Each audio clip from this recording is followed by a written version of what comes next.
एक कदम ईश्वर की ओर। निर्वाण प्रकरण उत्तरार्ध 204वां सर्ग। श्री वशिष्ठ जी तथा श्री राम जी का चिदात्मा के परिशोधन के लिए निकृष्ट युक्ति से फिर चित्त में दृश्य का परिमार्जन करना। श्री वशिष्ठ जी ने कहा, है महाबाहो, हे श्री रामचंद्र जी, फिर मेरा परम संक्षिप्त अर्थात युक्तियों से स्पष्ट तथा दृश्य के परिमार्जन का उपदेशक होने के कारण उत्कृष्ट वचन सुनिए, क्योंकि बार बार खूब पहुँचने से दर्पण अत्यंत शोभित होता है। रूप और नाम के भेद से दो प्रकार का दृश्य है। उनमें से पहले के मार्जन का अर्थात मिटाने का उपाय कहते हैं। चार प्रकार के शब्दों के अर्थात जाति शब्द, गुण शब्द, क्रिया शब्द और यदृच्छा शब्दों के जाति, गुण, क्रिया और यदृच्छा चार प्रकार के अर्थ होते हैं। जैसे नीली चंचल भद्रा नाम की गौ, यहाँ पर गौ जातिवाचक शब्द है, नील गुणवाचक, चंचल क्रियावाचक और भद्रा यदृच्छा शब्द है। वे एक ही वस्तु में व्यावर्त भेद के अधीन भेद कल्पना रूप शब्द भेद प्रवृत्ति निमित्तता से कल्पित भ्रांति वेदन संकेत रूप ही है, वास्तविक नहीं।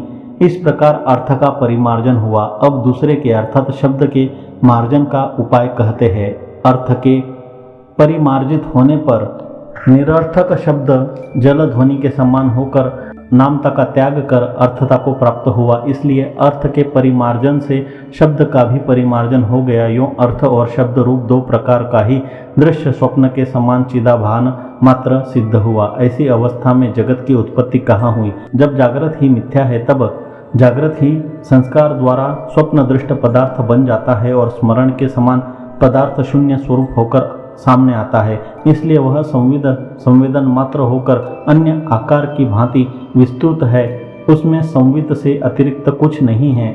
जैसे प्रत्येक चैतन्य रूप मुझ में स्वप्न जगत रूप निर्मल संविदाकाश स्वरूप होता हुआ भी निरूप है, वैसे ही त्रिभुवन भी स्वरूप होता हुआ भी निरूप है।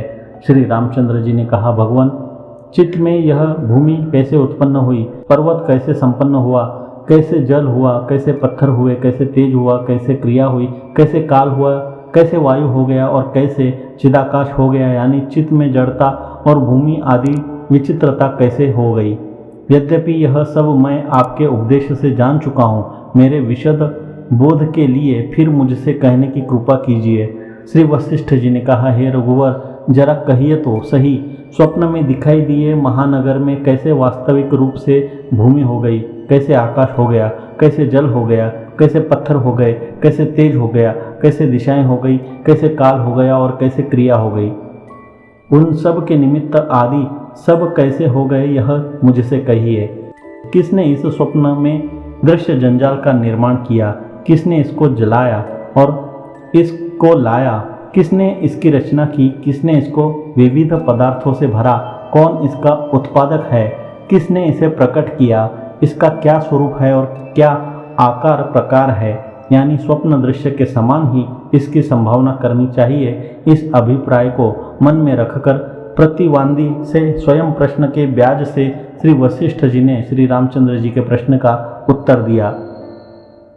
दृष्टांत के अर्थात स्वप्न दृश्य के समान ही दार्ष्टान्तिक में अर्थात जागृत दृश्य में भी पृथ्वी आदि की संपत्ति की संभावना कर रहे श्री रामचंद्र जी स्वयं भी जगत की असत्यता का वर्णन करते हैं। स्वप्न रूप इस जगत का स्वरूप निराकार निराधार आकाश ही है। भूमि पर्वत आदि सत्य नहीं है। इसका निराधार निराकार आत्मा ही व्योम रूप है। आकृति के अभाव में इस व्योम का आधार से क्या प्रयोजन है? पृथ्वी आदि आकार संपत्ति को मानकर यह कहा गया है। वास्तव में पृथ्वी आदि संपत्ति भी नहीं है, ऐसा कहते हैं। यह पृथ्वी आदि कुछ भी संपन्न नहीं हुए, यह संविद के अतिरिक्त सत्य नहीं है। यह जगदाकार चित्त का स्फुरण स्वप्न के समान मन ही उस प्रकार अर्थात जगत के रूप से स्थित है, उससे अतिरिक्त नहीं है। और मन भी केवल चित्त का स्फुरण है, अतः वही सब कुछ है, ऐसा कहते हैं। सकल तत्ववेत्ता की दृष्टि में उस प्रकार का बोध होने से यहाँ पर दिशा काल आदि चित्त का भान है, पर्वत आदि चिद्भान है, जल आदि चित है एवं वायु आदि चिदाकाश है। संवित ही आकाशत्व को प्राप्त होकर आकाश रूप से स्थित है। काठिन्य से वह पत्थर के रूप से स्थित है और द्रववश वह जल के समान स्थित है। वास्तव में भूमि आदि कुछ भी नहीं है, इसलिए वह सब एक अनंत चिदाकाश पृथ्वी आदि के रूप से स्थित है।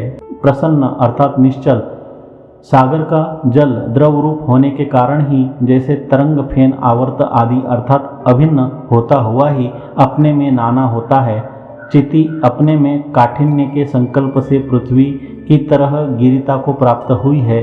चिति अपने में शून्यता के वेदन से आकाश की तरह अपने को शून्य जानती है, अपने में द्रवत्व के वेदन से जल मानती है, अपने में स्पंदता के वेदन से वायु जानती है। अधिष्ठान चिद्रूप अपने स्वरूप का त्याग न कर रही चिति उष्णता के वेदन से अग्नि को जानती है।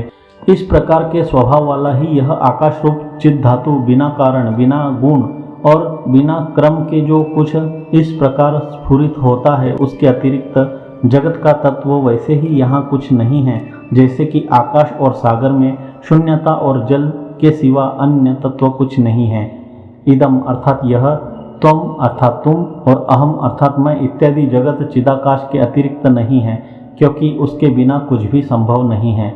इसलिए आप पूर्ण शांत होकर स्थित होइए।